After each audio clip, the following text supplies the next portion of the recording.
Hello everyone, my name is Zach and welcome to another live stream of my various analysis stream. We're going to be analyzing some aspect of my recently published book, Dim Shadow of Spade. In this stream, I just got a notification on Twitch. Whoa, this notice is to let you know that we are updating the monetized streamer agreement pursuant to Section 8 modification. April 13th. What is this?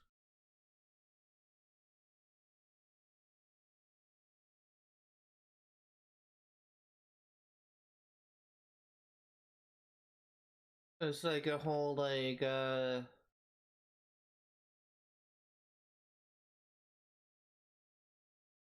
this was like a fucking contract, like terms of service kind of thing. I don't really know how this really applies to me.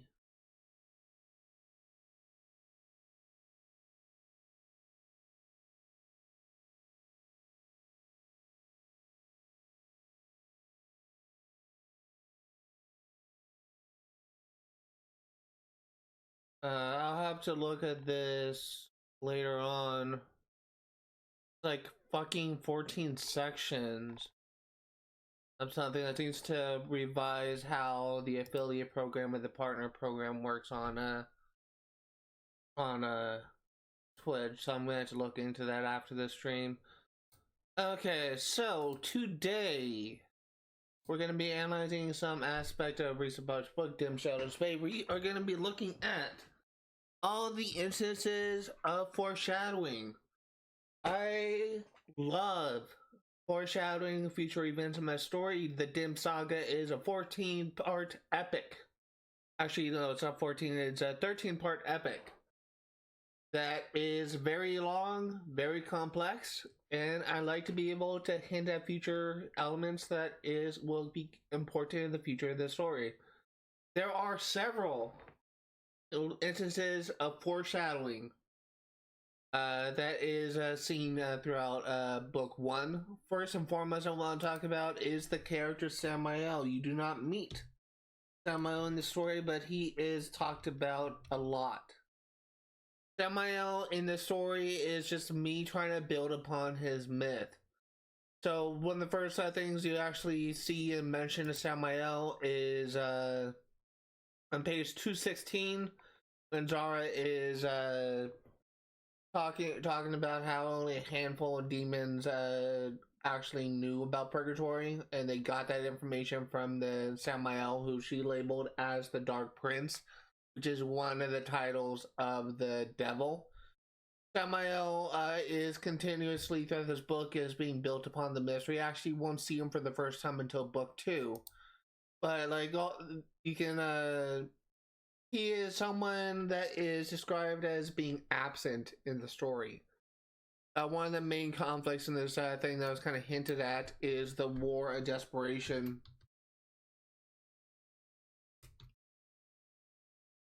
that was first brought up in page 289. The war of desperation is like the first attempt by Samael to create the apocalypse when it wasn't even time for it to happen naturally. The apocalypse is an event that can only be triggered when certain conditions are met. And in Samael's desperation to create change within, to create a balance between heaven and hell, he gathered all his strongest allies to declare war against heaven, and that ended up being a major defeat. All the leaders of hell were either killed or imprisoned by the Hyde Agency, and the people that were imprisoned is Samael, two of the horsemen of his apocalypse, two fallen angels that had betrayed God alongside Samael, and most notably the seven deadly sins. You actually see these characters in book two, but those are just some of the characters that were captured in the war of desperation. Additionally, the other two horsemen were killed and were sent to purgatory, and you actually meet one of the horsemen more in this story. Samael is someone that he is quite possibly will be like a very important character in the story, but I'm handling his character differently than how, let's say, Lucifer, the TV show Lucifer, or how the TV show Supernatural handled him. Samael is a very complex character. It's not evil for the sake of being evil, but he does have an agenda. He does have goals. He does have a motivation, and his motivations and his character is very complex. To circle back to Samael, the reason why I chose to use his angel name Samael instead of the name that we kind of attribute to him, like Lucifer or Satan, is because Samael was his original name in the Bible. Samael was actually known as a light bringer in the Bible. He was God's favorite before Samael betrayed God and heaven. I choose to use his original name because that is kind of what people in the Bible, that's essentially what God and his people know him as. I believe the term Lucifer, I just dropped my notebook, was actually a name given to him by humanity. But to continue on with this, you actually kind of see him like being reflected upon by God on page 283, where God was kind of like acknowledging that people closest to him ended up betraying him because of his actions, and like he was just questioning like why these people were betraying him, and he just kind of realized that it might have been because of his actions. What I meant to say, like, throughout this story, like more and more information is just kind of being brought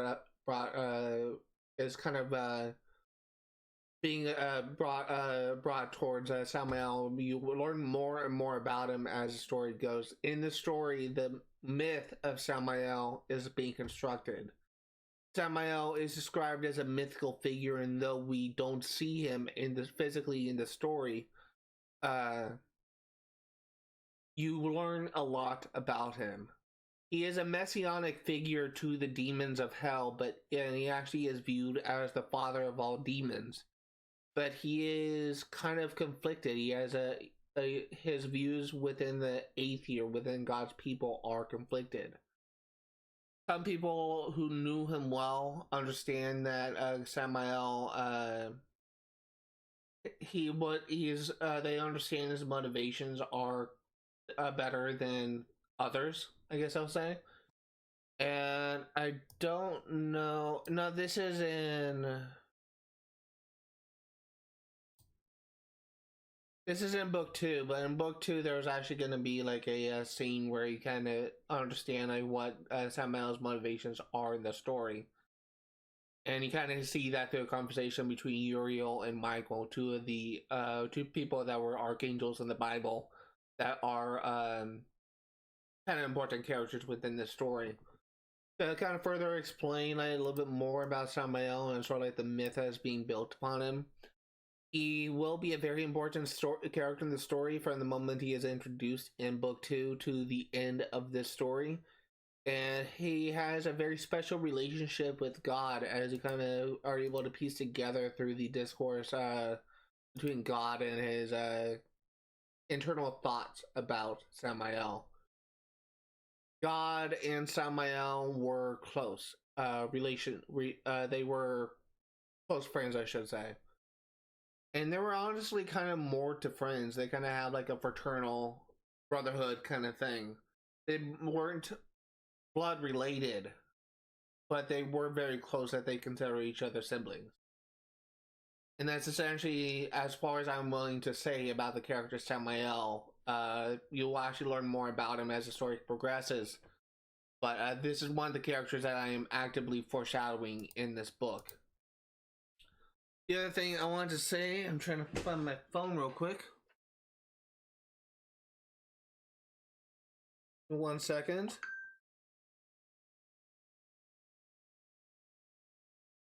Am I testing? Okay, good. So the other thing I want to say was another thing that was foreshadowed is actually foreshadowing the book 2 with the character Levi Beckett. Levi Beckett will be a very important character in book 2, and you actually kind of see him for the first time on page 365. Levi Beckett is obviously an antagonist. He is formerly Alex's former partner in life who was a corrupt and dirty cop that Alec kind of made and kind of ruined his career exposing. They were both detectives at the LAPD, and because of Alec Lowe, Levi Beckett was exposed as a dirty cop and was prosecuted and sent to prison for. Levi Beckett kind of foreshadows the events of book 2 with this scene here where he says to Alec Lowe, I'm trying, why can't I, there we go. Where he says, at some point when you are at your lowest and you have no other choice, you'll meet my boss. He'll offer you the chance to make all your dreams come true.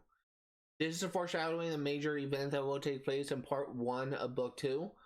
And you'll actually kind of see this happen when book 2 kind of takes place, but this is like the first major instance of foreshadowing.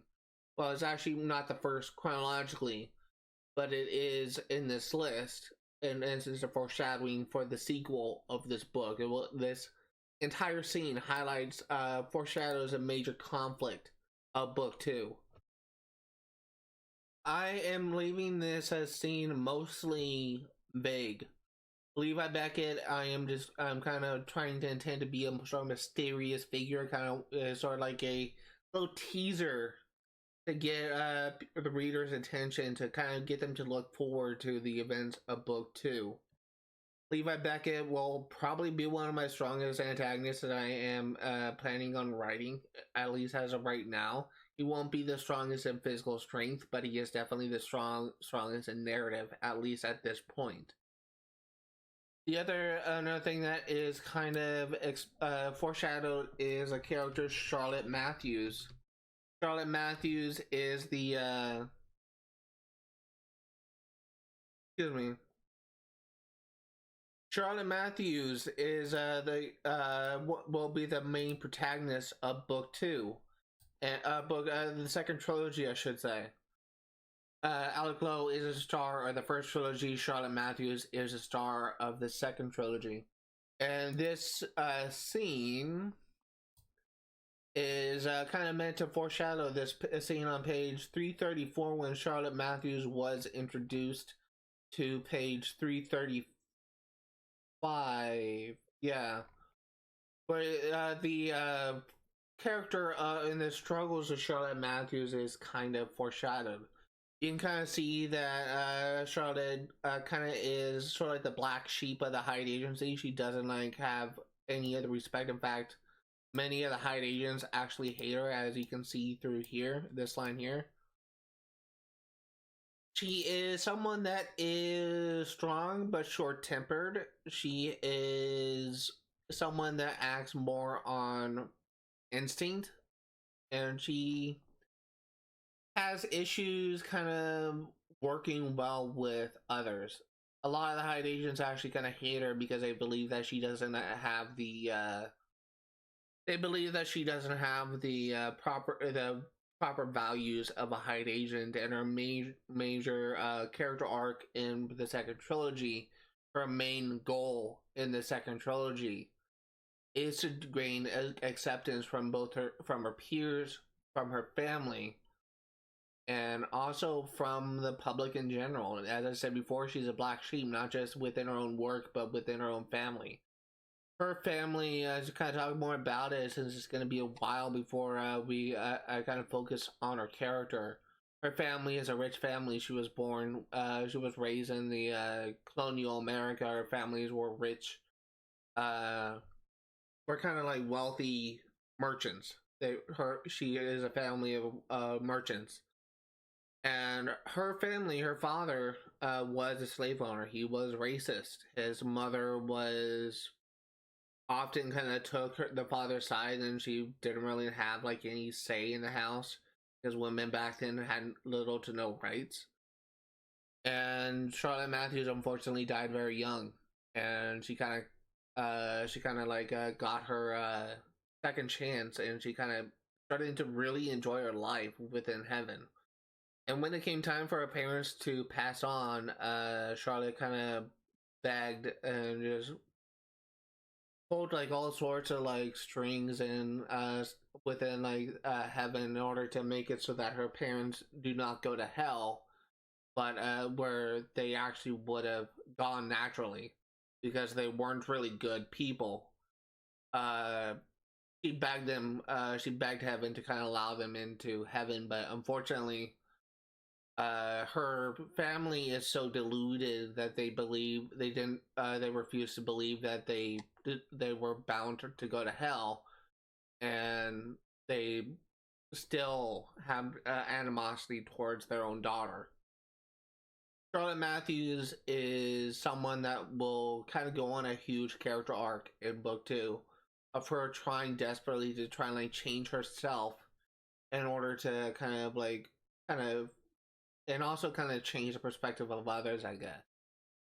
She will be probably the strongest character, female character I am planning on writing, but she won't be the strongest physically, but she will be the strongest narratively. As I said before, there's like different, as I'm trying to emphasize in my story, there's different levels of strengths that I value. There's like narrative strength, there's emotional strength, there's physical strength. Charlotte Matthews may be the strongest. She's going to be both physically strong and she's also going to be narratively strong. I honestly kind of think that Charlotte Matthews, like of all the characters I'm planning on writing about, she may be the strongest physically of any other character. I actually think that she may be stronger than the Soldier of God that was also kind of hinted at in the story that I actually forgot to write down in my notes.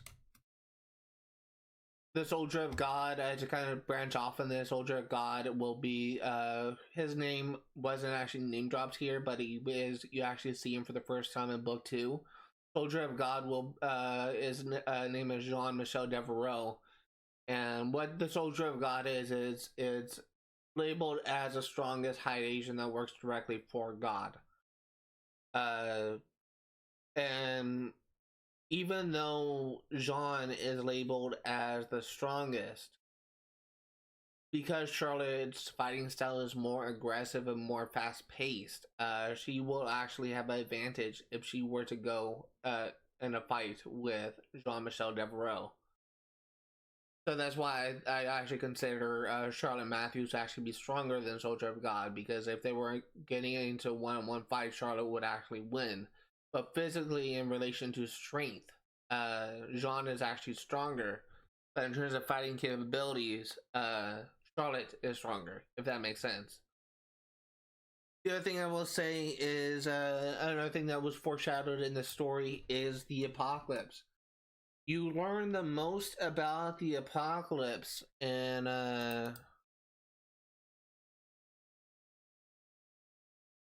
you learn the most about the apocalypse on the scene where Zara meets her brother Moses, who's it kind of goes by the name Mo.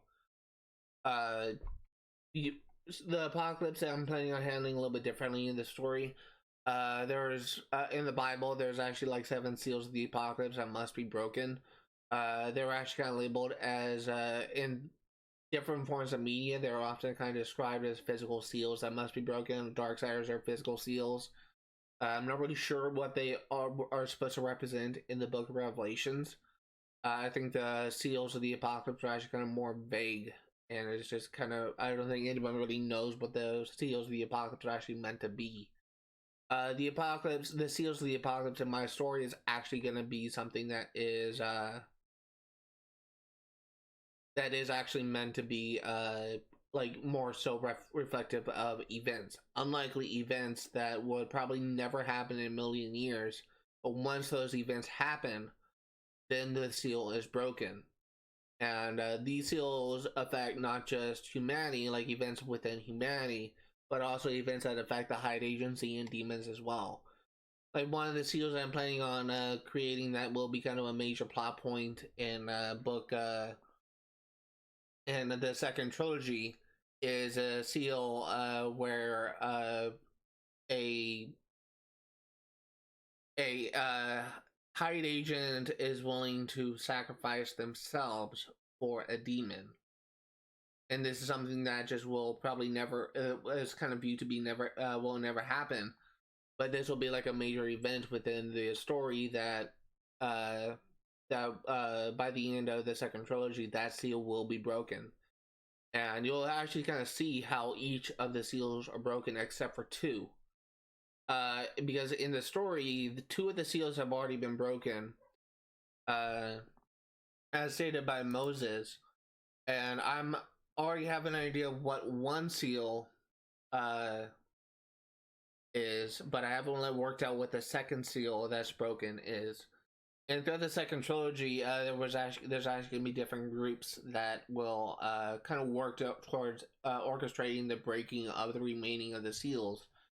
And the way that my story works is when the fourth seal breaks, the four horsemen are released. Death rides first. There's a group working to summon her from the fate of purgatory. This actually foreshadows the events of book 4, the first of Charlotte's trilogy. In the fifth seal breaks, a false prophet will awaken. He's already been born. He just hasn't been awakened yet. This foreshadows the conflict of the fifth book of the second trilogy. The sixth seal unleashes natural disasters across Earth, and when the seventh seal breaks, trumpets will sound in hell, earth, and heaven. All demons will be empowered. Only then does the beast rise. The apocalypse begins. This verbatim is what will happen when the six and seven seals are broken in the Bible, and I decided to kind of incorporate those events within my story to try and make them more accurate. This I believe that the events of these two seals are also accurate as well. Six and seven seal will be broken in the sixth and final book of Charlotte's trilogy, and so obviously, like, the apocalypse will happen, but the way that I'm planning on having the apocalypse happen is going to be very different in my story. The apocalypse is not something that will kind of be more targeted towards like destroying humanity, as the apocalypse is often described in other forms of media, and this is kind of like hinted at in the story. Like, you can kind of see this right here. You're actually gonna see what the purpose of the apocalypse is as the story is progressed. But as of right now, only a handful of people know what the real purpose of the apocalypse is, and most of them are actually demons. The apocalypse is a form of mystery. I want people to actually speculate on what the apocalypse is and what Samael's intention for the apocalypse is. Something I will say is the apocalypse was not designed by Samael. It's something that I want to fully explain. That the apocalypse was not designed by Samael. It was actually designed by another entity. And you actually kind of see that entity much later on in the story. It was actually, it had a different purpose. But, like, the intentions of the apocalypse was actually meant to serve a different purpose, but after that entity fell, I guess I'll say, trying to be very vague with my words, the goals of the apocalypse shifted and was kind of redesigned by Samael. So the seals that were in place and the different like figures like the beast and the horseman, all this kind of stuff, they were designed by another entity. But when they fell, they kind of work to serve a different purpose. This entity will be a very, very important and powerful figure that you will meet in the fourth and final trilogy. And it actually kind of brings me into the topic of another related thing, which is the old gods. Like, one of the main factions that I'm planning on describing throughout this entire series up until the fourth trilogy, when they will be the focus. The old gods are a race of demons that are the oldest and most powerful. They wield a form of darkness that is more archaic and ancient and thus more powerful. And the power of darkness is so destructive and so unique that only a small handful of demons can actually wield it without experiencing any repercussions. The old gods are entities that are not only have a very powerful form of darkness that very little demonic entities can use, but they have like a unique power, uh, a unique they have a unique power that kind of makes them almost like it's sort of like a superpower. And for example, you can kind of see this with the character War, who is an old god, is actually one of the weakest of the old gods. War is the horseman of war, and all four of the horsemen are labeled as old gods. Holy shit, that's a lot of uses of war in my story. Look at the right bar here. But yeah, the horsemen are one of the last old gods to be born, and because they were the last, they are the weakest. Same thing with these seven deadly sins that you will actually kind of see in book 2. They are one of the last old gods to be born, and they are the weakest. War has a unique ability where whenever he is in an area, he inspires conflict within others. He actually kind of views himself to be the inspiration as to why humanity often kind of goes into war. He believes that his existence kind of fuels the bloodlust and the hatred that exists within humanity that fuels different conflicts on Earth. He, just by him being around someone, he encourages someone to act on their darkest impulses. Like, if you were to meet him, you feel the urge to kind of fight and just kind of throw hands with someone. That is what War's power is. His power is to inspire. His power is to inspire violence. Just by him existing, wars will break out by people that were inspired by his passive influence. He doesn't even have to be physically there to inspire you to act violently. Like, he has been like in purgatory for 1,000 years, and since then like many wars have broke out on humanity, and he believes that those wars on Earth that happened in his absence were still because of him. And for all you know, like, he could be right. I'm not gonna say that he is right or wrong in his beliefs, but that is like up to interpretation. Like, is humanity's conflict in say World War II or World War One, was that because of war's influence, or was it because of someone of just like the animosity between humanity? I don't know. We don't know. That's just kind of one of the mysteries that I kind of want people to debate on. But that's just kind of like an example of the unique powers that the old gods have. Every single old god has a unique power, and inspiration is wars. You also meet the other four horsemen that as the story progresses. You will meet pestilence and famine in book 2, and you will meet death in book 4. All four of those horsemen have unique powers, and I will be analyzing them as the story progresses. But that's what I will say about the old gods. The old gods will actually be very important for the conflicts of the fourth trilogy. And throughout the course of the series, leading up to the fourth trilogy, I'm just going to lead more and more information, leak more and more information into who the old gods are and what their society was. You actually kind of see the society, this old environment that they actually lived in book 2. And I actually kind of wrote that section recently in the Writer's Workshop stream that I actually couldn't see because I had the blur filter on. Kind of go back to another topic. Another character that I was foreshadowing is Simon. Simon is the leader of the Primal Order, like an antagonistic organization within my story. Through the perspective of Michael, you learn more and more about Simon and his character. Through Michael's perspective, you actually understand that Simon is only doing what he is doing because of an experience that he had in the past. Simon is someone that is short-tempered. He is someone that is, but he's also someone that is motivated and towards accomplishing his goal. But because of his temper, whenever things kind of go right that he did not plan for, that he tried to prevent, he throws a tantrum essentially.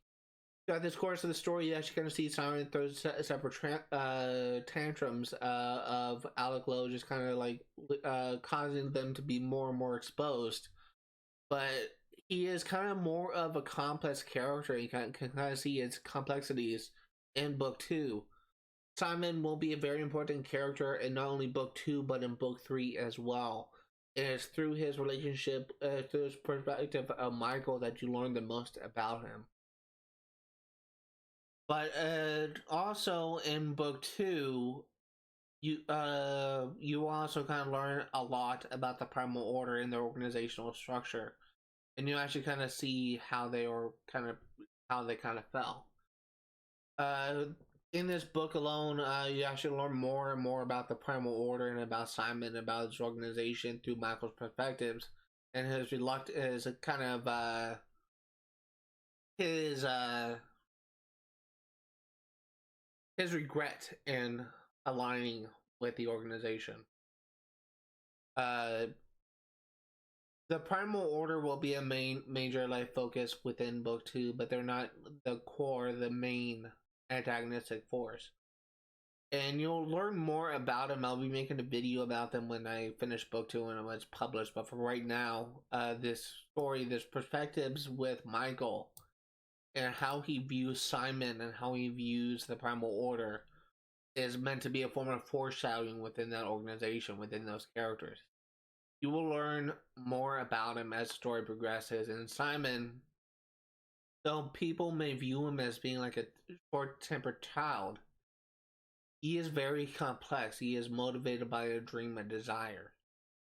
And unfortunately, he's also kind of meant to be a tragic character. He will be around up until the 3rd book, but he will be kind of going through the ringer. That's all I will say about his character. I really want to say more. But saying more would delve into really heavy spoiler sections for book 2 and book 3. So for now, that's all I will say about Simon. Another thing is the topic of Aetherius, God and his people's homeland. You learn the most about them through the conversations, through actually the conversation with Michael,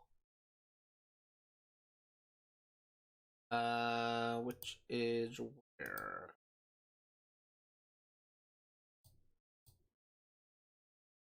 Here it is. You actually see you actually learn most about the civilization of Michael, of the Aether, through this perspective of Michael from page 407 to page 410, where Michael actually kind of talks about his the government, the society of his people, and I'm just gonna go and read this out loud. Before joining the Order, he had been a soldier, serving the government on a planet that saw itself as perfect. But their laws forbade the pursuit of forbidden knowledge involving the aspects of life. He and his peers had defied those laws and fled. If he ever returned home, he'd be arrested for treason. He knew that. Still, tonight, he wondered, did his family still think of him? Did they curse his name? Did they hate him? Even if they did, Michael still loved them.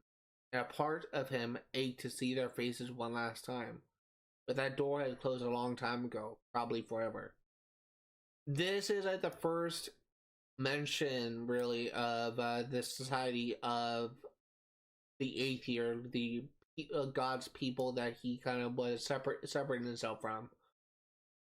You will learn more about God's people as the story progresses. And I even made a video recently talking about God's people, but this is kind of foreshadowing the events of the 3rd trilogy, where God's people will come into focus. God's people, the people of Aetherius, the planet that God and his people came from,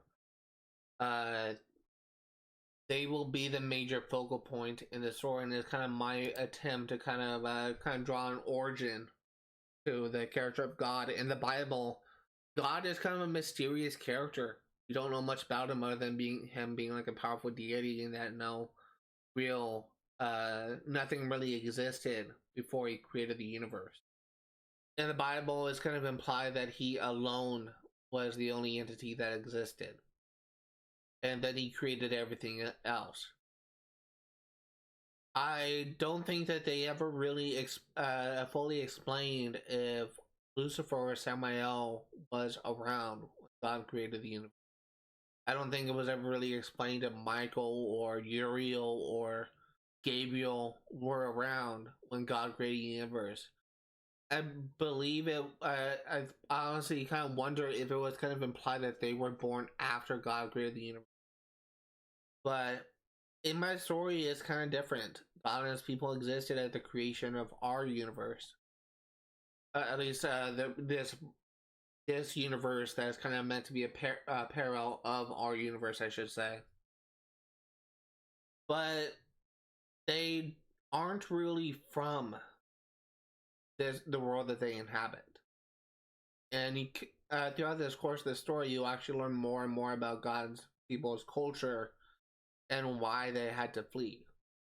You actually learn a lot about the people of Aetherius in book 2, but for book 1, I'm trying to keep this as vague as possible, trying to build upon the myth of the Aether. They are a powerful and intelligent race, and they will be very important as the series progresses. The other thing that I already talked about, the Horsemen. Actually, there's one more thing that I could talk about the Horsemen. I think about it. You actually kind of see a vague scene where all 4 horsemen are actually see if I can find it.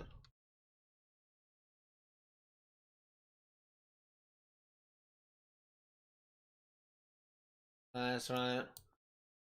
Death. Okay, that's not it either. I'm trying to find a specific thing. If I can spell.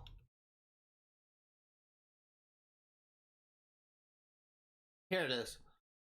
There's a scene in page 377 where Zara was kind of like reflecting on the events before the War of Desperation, where Samael kind of gathered the strongest characters within strongest soldiers within Hell in order to lead them into battle in the War of Desperation. And this is kind of like the first instance where you actually see all 4 things. I kind of use specific terms to try and like foreshadow what their characters look like. Young and elegant horsemen of death, the proud and steadfast horsemen of war, the haggard, weathered pestilence, the slender, cold famine. They stood at the head of an army, hundreds of hell's fiercest warriors. Pay attention to these character descriptions before each horseman, because these character descriptions are very accurate in how they're actually on how they actually are my story. You can actually kind of see a very clear representation of what war was like back then and how he is like today. He is still very proud and he is still steadfast. We will not see Death until book 4, but I'm planning on doing something very different with the character of Death. I think that as the TV show Supernatural, they kind of handled Death in a very perfect way. The actor that played Death did it flawlessly. But I want to do something different. There's different like interpretations of what Death looks like. In the Marvel Comics, Death is like a female skeleton that actually, funny enough, has an infatuation with Deadpool, which I think is hilarious. And she also is in like a love triangle between Deadpool and Thanos, which I think is just freaking hilarious.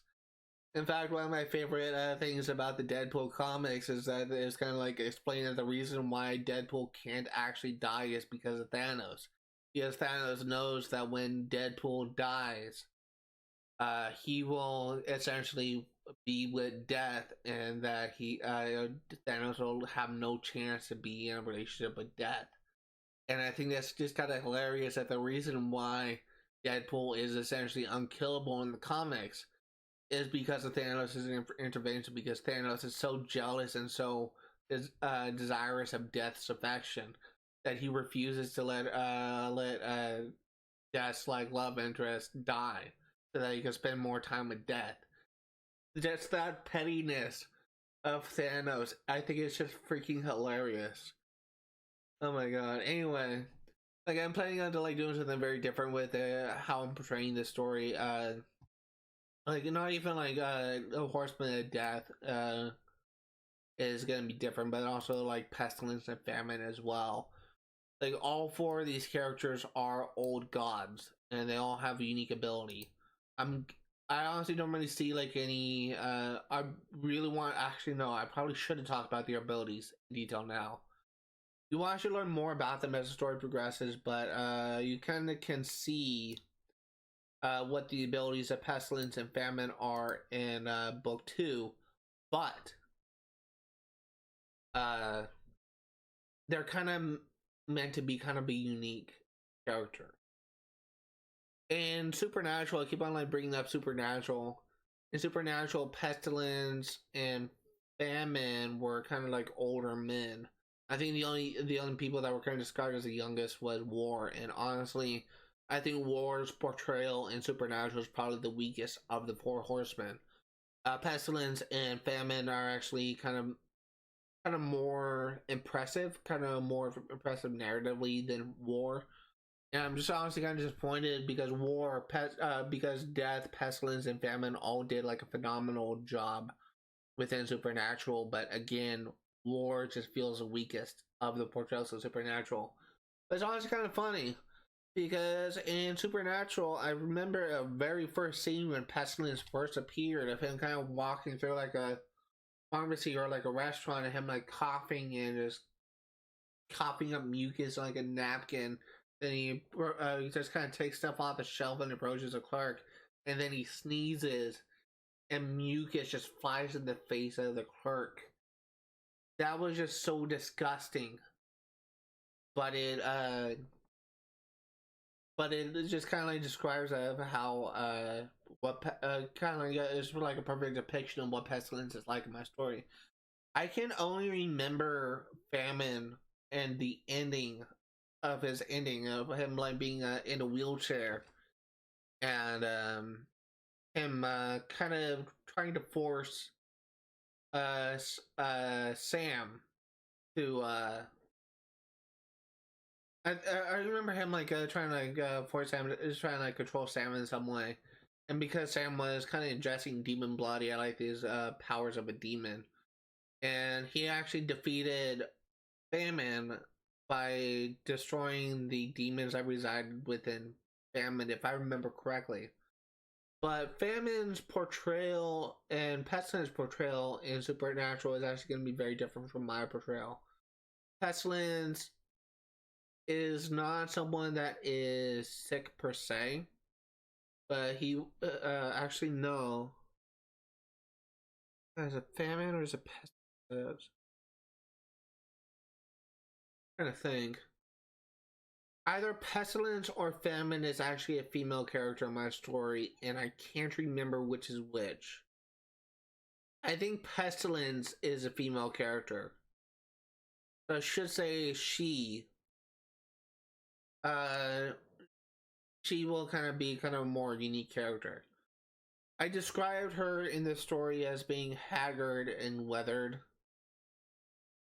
Uh, I'm trying to like describe her as sort of like almost like a witch kind of thing, but she is kind of meant to be like a very intelligent person, but she just by her being in presence is one of the few things that I will actually kind of explain, just to kind of give an example. She doesn't exude like she doesn't cause like she's not sick herself, I should say, but by her being in the presence of others, she makes her power, she makes people around her sick, and that's essentially what her thing is. But she's kind of meant to be like a very unique character in the sense that she's kind of has like her own motivations for the apocalypse. In fact, pestilence, famine, war, and death all will have their important roles to play in the fourth book. But there's like the foreshadowing of what those characters are like in this story, in this series. One of the last things that I will say, actually no, a few things I will say. First and foremost, is Jehovah. Jehovah is a former persona of God and is actually one of the oldest personas of God. You learn a lot about Jehovah in this story, and one thing that's important to know about Jehovah is first and foremost is not the name of God, but it's the title. Jehovah is a title given by the Aether to represent the smartest of the Aether. I don't know if I explained it. I don't think I did. But what Jehovah is it's the way you get the title of Jehovah. You have to take like a test that has so many questions and covers so many topics that it literally takes days to complete, and you would have to study for like decades in order to cover all the information that the test will provide, and also you have to score 90% or higher in order to pass. And the test is so difficult that no one in centuries in the Aether culture has been able to cover. And God, or Jehovah, was the first in centuries to attain that title. And the other important thing about the test the title of Jehovah, as new things are constantly being added, as new things are being discovered. So the content of the test, what you have to study, also changes. Jehovah, in my story, the character of Jehovah, I am also building a myth on what they are like. I'm trying to be vague on who the character Jehovah is before I eventually reveal them in book 3. But Jehovah is they are a flawed leader. They are proud. They are arrogant. And it's because of their flaws as a leader that they kind of led Samael to rebel. They kind of led his followers to rebel. And it wasn't until the events of the war desperation that Jehovah kind of had an epiphany where they kind of realized that what they've been doing all this time was wrong, and they realized they had to change in order to be a better leader. So the persona of Jehovah was shed, and the personas of God was adopted. You will learn more and more about what Jehovah is like as the series progresses until I eventually reveal them. But what's important to know about Jehovah is you can actually kind of see that persona bleed through. And this is actually too far down. Hold on. You can kind of see the personas of Jehovah kind of bleed through.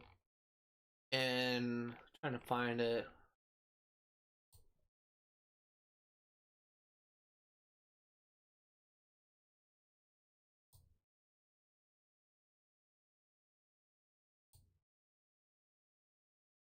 Damn it.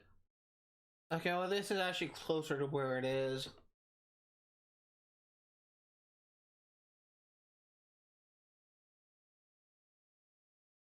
That's not it. Hold on. God.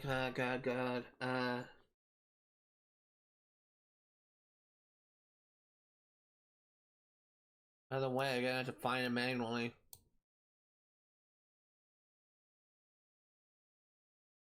It's near the end.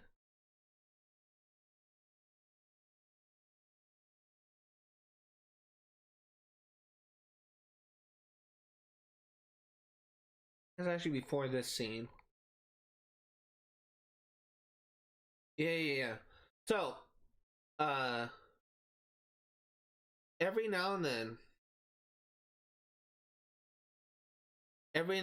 like I'm planning on having the persona of Jehovah kind of lead through the character of God, where God has actually been trying to repress his persona of Jehovah for years, but every now and then, especially as the story progresses, the persona of Jehovah will bleed through, and this is actually the first instance. Uh, it's actually the first instance where it actually kind of brings up where the persona of Jehovah bleeds through. I'm just gonna read the scene out real quick. For a moment, a flicker of something ancient passed through God's eyes, autumn orange, like fallen leaves. When he spoke, his voice was layered, as if 20 voices were speaking at once. So, you think you can succeed where I failed?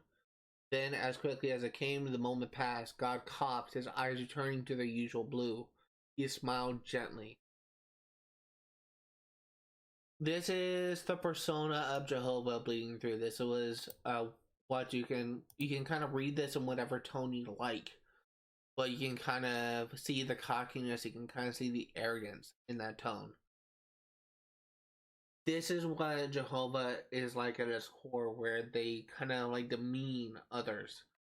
They God is someone that's kind hearted. He believes in the abilities of others, but Jehovah is the type of person where they believe that they alone can fix the world's problems. They undervalue the work of others. They undervalue the intentions of others. And this is like the first time you actually kind of see Jehovah's persona kind of bleeding through, where you can kind of see the personality of Jehovah bleeding through. That is essentially what Jehovah is like as a character. And throughout this course of the story, God will actually kind of grapple with his mistakes as Jehovah. And in this story in particular, he is working on trying, especially the first two trilogies, I should say. He's not only trying to grapple with the actions of what the persona of Jehovah did to his loved ones, to his peers, to his allies, but also he's trying to accept what he did and kind of be able to move past it. That's kind of like his character arc in the first two trilogies. Jehovah will be a very important character, and as the story progresses, you will learn more and more about them. Something I will say is, you might notice I've been saying they, them for the pronouns of Jehovah. It's not me saying that Jehovah is a trans character.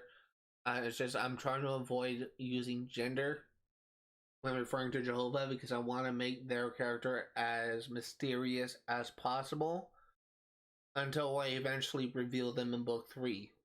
They do have an assigned gender, but I'm trying to use the pronouns they, them to make them appear more mysterious, because I feel that if I reveal them too early or reveal what they look like too early, then people may actually kind of view this wrong way. I need to build upon God's character. I need to build upon the legend of Jehovah before I reveal them, and the timing needs to be right.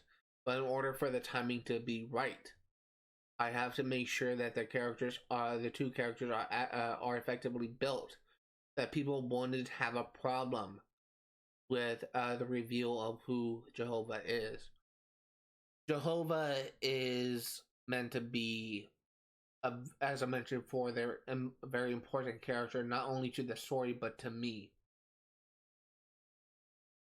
God as a character in the story, the reason why I kind of had him be have a character that has like a personality disorder is as a way for me to try and make him appear more human.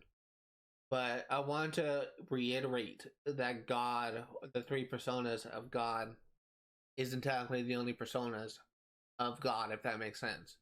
Jehovah is another persona, and there is one other persona that is that God has that I'm not planning on revealing for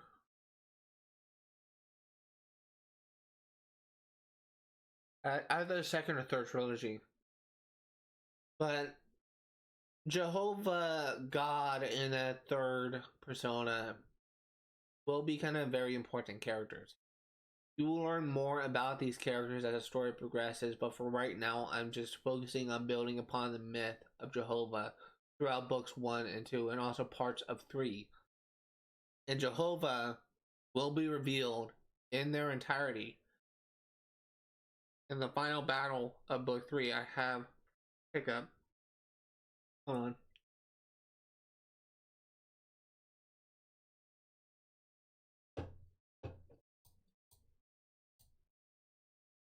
I just realized I forgot completely about the ad breaks on oh shit. Whoopsie. Anyway, that's my bad. I completely forgot I had ad breaks on Twitch. Last thing I will talk about is God's secret that you kind of see for the first time in book 3. God has a secret place that he kind of works for. He's communicating with an unknown entity, and you actually kind of learn more and more about this entity and God's secret as the story progresses. But the last thing that I will say about uh this instance of foreshadowing is this entity that God is communicating with, the entity that is telling stories about to, I should say. This will be the final instances of foreshadowing, as this won't be revealed until the 13th and final book. You will learn a lot about the reason why God God is communicating with this person as the story progresses. But this is seen here. At the end of each book, I will be adding a new scene where God is communicating with with this character. You won't know who this character is, but you'll be able to piece together bits and pieces on why they are important and why God is communicating with them. After each book, you can kind of tell that God is trying to tell them stories about what his world is like. You can see that he told this character about the Hyde Agency what his home world is like, and he mentions a disaster that he foresaw. And he is now telling this character about the story of Glow, where his story began in the story, and what God is doing in the scene is he is telling the story of this book. This will be very important. You may think that this is will be kind of weird, like why would this matter? Blah blah blah blah. Why was God like doing this? All will become clear by the 13th book. All I ask is that you be patient. One thing that I will say is this will represent the final literary experiment that I will do for the series. This is quite possibly one of the greatest literary experiments that I will attempt, because only a couple authors in history has successfully done this type of experiment. And I believe that if I do this right, I could be another successful attempt. What this experiment is it I'm not gonna like outright say what the experiment is, but I will say that many writers have tried to do this in the past, and many writers have failed. I can think of only one definitive person that has successfully done this, but I imagine there may be a few others. This is not a new thing, but because this person that did successfully was a writer from the Middle Ages, but oftentimes this type of strategy, it doesn't work within the context of the story, and the writer himself is often kind of receives a lot of flack for it. I believe with how I'm designing the story that this experiment would work. And it could elevate the series from like a basic, interesting, somewhat story of the conflict between heaven and hell to be something more. I believe that if I am successful in telling the story in the right way, by the end of my lifetime, maybe even well after my lifetime, people will still be talking about this for like years and years and years to come. People will still be talking about this series. Probably, this is if I handle this story correctly, if I handle this experiment right, this series could be very impactful for readers worldwide. And it all depends on how well this this experiment goes, and how well my experiments leading up to it, my literary experiments leading up to it, will go. This series is really meant to test myself as a writer. I'm planning on experimenting with different types of literary strategies, but whether or not they are successful will determine on how well this series performs. This series is in its infancy now, but like decades down the line, it could be something more. Unfortunately, I had to call things off with this fucking scumbag scammer that manipulated me and made me think I could trust them, only for them to ask for an additional fee that was not explained. This kind of surprised me. And they, as soon as I called them out on it, they kind of revealed to me that they are a scammer when they posted a message that they posted a message that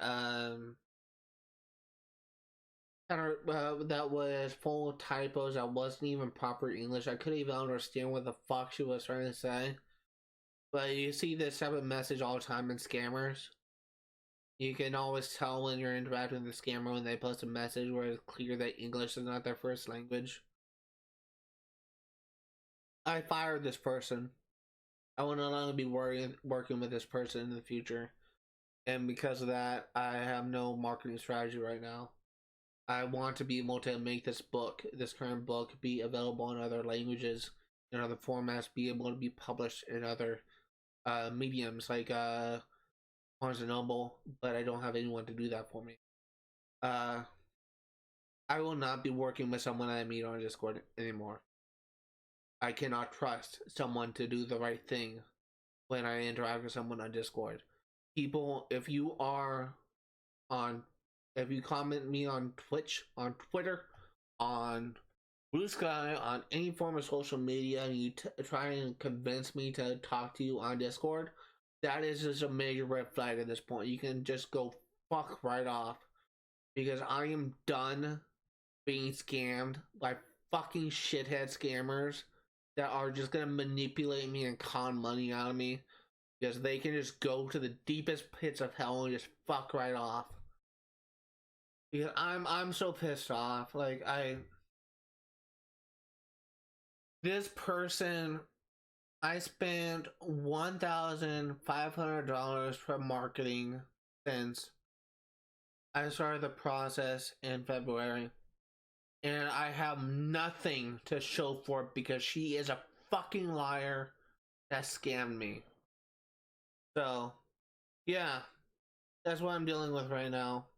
In fact, this is the last Writer's Analysis stream that I'm going to be doing for some time. I'm honestly kind of considering just kind of ending the Writer's Workshop streams as well, at least until I get some sort of headway, some sort of direction with my novel project. because I need to make sure that my novel project is sorted, and I need to find someone that I can actually trust to manage my book. Someone that isn't a fucking scammer that's just using me for financial gain. I don't have anyone like that right now, and I need to find someone I can trust. And I'm trying to get my dad to help me, but it's kind of focusing on other things right now. I do have a direction as of right now, but it really depends on how well that turns out. That's actually gonna do it for this video. I'm not gonna do an outro for this video this time. I'm just tired. Thank you guys for watching, and I will see you next time.